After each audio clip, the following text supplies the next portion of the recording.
I'm so glad you can make it. Welcome back, welcome in. If you're new here and you like to talk about art and all things creative, philosophical, and or, I don't know, spiritual crossover in some way, shape, or form, if that sounds like you're in the right place. Let's dive in. I just made a whole video on the aura effect. If that interests you, go check that out. I wanted to make a sibling video to go along with that around the halo effect, because I found out about the halo effect as I was researching the aura effect, and I thought it wouldn't be right to do one without the other. And if they mirror each other, that's because they were researched side by side. The aura effect is a bit more woo-woo, but before we dive into some definitions, let's jump into some stories that you may or may not already know. If you've ever seen any films that are like based on inner beauty, right? I don't think most would say that this film aged well, but Shallow Hal comes to mind, because it was about personalities shining through. I Feel Pretty, Amy Schumer, she sees the beauty in herself for the comedic effect of these films, of course, but it's an exaggerated metaphor for someone's energy and how you can like rewrite the way that we perceive their energy, or based on their energy. Because I Feel Pretty with Amy Schumer is about a girl who hits her head. She wakes up, she thinks she's stunning. She is stunning, even though nothing physically changed. And that confidence that she carries now actually changes the way that people see her. So the movie is hilarious. I love that movie. I love Amy Schumer. Amy Schumer stand up, like, let's go. And the message is this: it's your belief in your worth projects how you radiate. You become magnetic is the theory. It's about your internal belief. Even in children's stories, right? Like Beauty and the Beast, Belle sees past Beast's terrifying exterior, and that's that inner light shining through. Shrek, that's aura. And the opposite, right? Gaston, who's conventionally handsome, but arrogant and cruel. People follow him because he looks like a hero. And that's the halo effect. And that's a cautionary tale. The halo effect is cognitive bias. It's like a glitch in the way we think when we take one positive trait and then attribute it to everything. And we just assume a whole list of other things about someone, or something, or yourself. That person's so stylish, they must be so successful. As I was saying earlier, that person has glasses, they must be smart. Think again. It was psychologist Edward Thorndike. Triple check this. Edward Thorndike. He studied with military officers, and he saw how like rating soldiers by physical appearance was also affecting how they judged everything else, like leadership and intelligence and capability. Shit, job interviews all over television, shaping how we behave, who we want to be, shaping our dreams, sociology. Ooh. Let's like some modern examples, okay? Chris Hemsworth, like, doesn't have to say a word.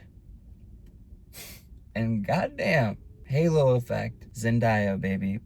I mean, like, so talented. Was it this video or the last video I said, am I getting these aura and halo effects mixed up? There's so much crossover. It's confusing me too. Anyway, I'm trying here. We're all just trying the best we can. Fuck. It's not just about the energy that we carry or the way we look at all. It's the confidence, it's the calm, it's the way your mind works, how you perceive the world, the curiosity, how you approach conversations, and how you, like I said, enter rooms. These things create the glow, the inner glow that is interpreted as what it is, as goodness. And that's important, because the halo effect isn't appearance based.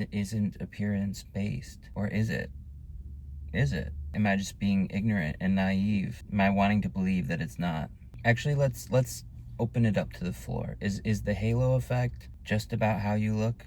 It's like yes and no. Appearance can trigger it, but so can tone of voice, posture. I keep saying this, but how you enter a room, those things matter. It's not just the packaging, because you can see, like, what's that old saying? Like, you can put lipstick on a pig, still a pig. I love pigs, actually. But you get what I mean. When someone looks the part, but they aren't the part, or they show up looking the part, but they're insecure, like, there's this disconnect. It's about more than how you look. I'm standing on that. But let me know in the comments what you think. You can cultivate halo effect with how others treat you, how you carry yourself, how intentional you are with your energy. Think about someone who makes you feel calm, makes you feel grounded, makes you feel seen, heard, understood. That's halo energy.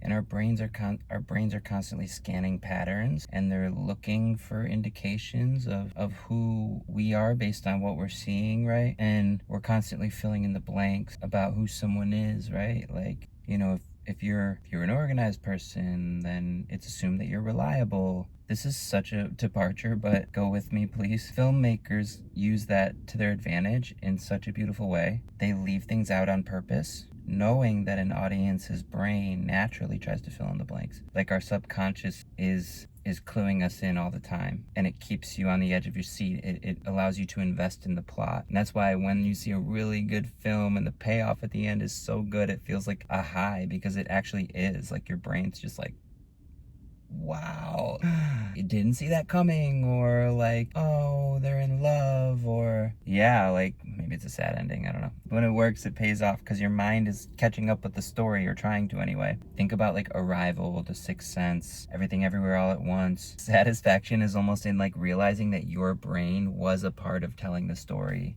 Anyways, back on track, kind of, because I want to talk about the halo effects, shadow self, the horn effect, which is like, if I'm using an example from the beginning of this video, it was Shallow Hal, right? If you're familiar with that video, before the spell gets cast on him, he's only seeing people, specifically women. This is why the movie hasn't aged very well, but it was of the time. Hal, played by Jack Black, who I love, his character is only seeing things through the perception of physical beauty, which is a more material lens, and then he's assuming lesser of someone who isn't more beautiful. His character, this is a fictional film that I'm talking about. Hal, Shallow Hal. That's why he's shallow. But and that would be the horn effect in place when you're seeing something through the material physical lens only. In Disney's Hunchback of Notre Dame, which I've randomly seen 950 million times because I used to have it on VHS, showing my age. Love that film.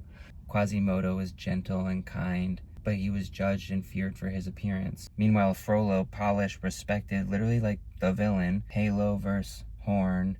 It's like angel, devil on your shoulder vibes. And if this interests you, the shortcuts, the assumptions, the judgments that we make, check out another video on my channel where I dissect the anatomy of lies and like what causes people to lie and why it's a good and bad thing, and kind of demystifying that whole subject, which is a lot of fun. And it goes deeper into the horn effect in action and how we misjudge people based on our own narratives. If you want a whole video on the horn effect, let me know. I could get into it, but I think the video I just referenced might be more interesting, or it will cover it. What the halo effect looks like in real life is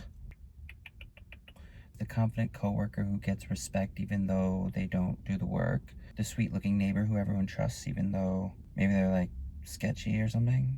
I don't know. It's an influencer who is about like preaching self-help, but they're actually like emotionally not very healthy. You've seen this, you've done this because you've done it too. I've done it. We've all done it. There's no shame. It's just awareness, and this video is just education, I guess. There's no shame, you know? You're human, and this is just more information on what it's like to be human. Welcome to the party. So can you use your halo effect? Yeah, absolutely. But please use responsibly, of course, because here's the thing about the halo effect. It's not just like delusional confidence. It's not just like be hot and pretty and dumb and like win everything. It's not like that. It has to be about your energy and connected to your alignment and your actions, because that reflects your values and who you are and how you are, and that's what people feel, your essence. You can't fake that. Kindness, lead with empathy, presence, be in the moment and be with people, with the moment. Confidence, knowing yourself without needing to prove yourself. Maybe it's your style, maybe it's how you want to dress, maybe you want to change up how you look. Go for it. Dress in the ways that you want, not in the ways that you're influenced to be. Find your clarity, speak with intention, listen with care. It's that old phrase. People don't remember every word you say, but they remember how you made them feel. The Stoics believed in virtue, recognition, and being rooted. They also believed in presence, is when your inner life is so clear that it reflects something beautiful about you and people feel it before you even have to say it. I think the danger of the halo effect is projection, right? Because we see what we want to see. We see through red flags. We romanticize strangers. We have parasocial friendships. But the gift is like, it's a reminder. How we show up in the real world matters. And when we're aligned with truth, the halo effect helps us connect faster, deeper. Like we create spaces where people feel safe, seen, and inspired. Like that's beautiful. That's worth cultivating. I want to leave you with this. What kind of energy are you leading with? Are people sensing a curated glow or an inner glow? How are you balancing your halo and your horn effect? Let me know in the comments. Thanks for watching another video. Hope you got something out of it, and I will see you in the next one. Bye, guys.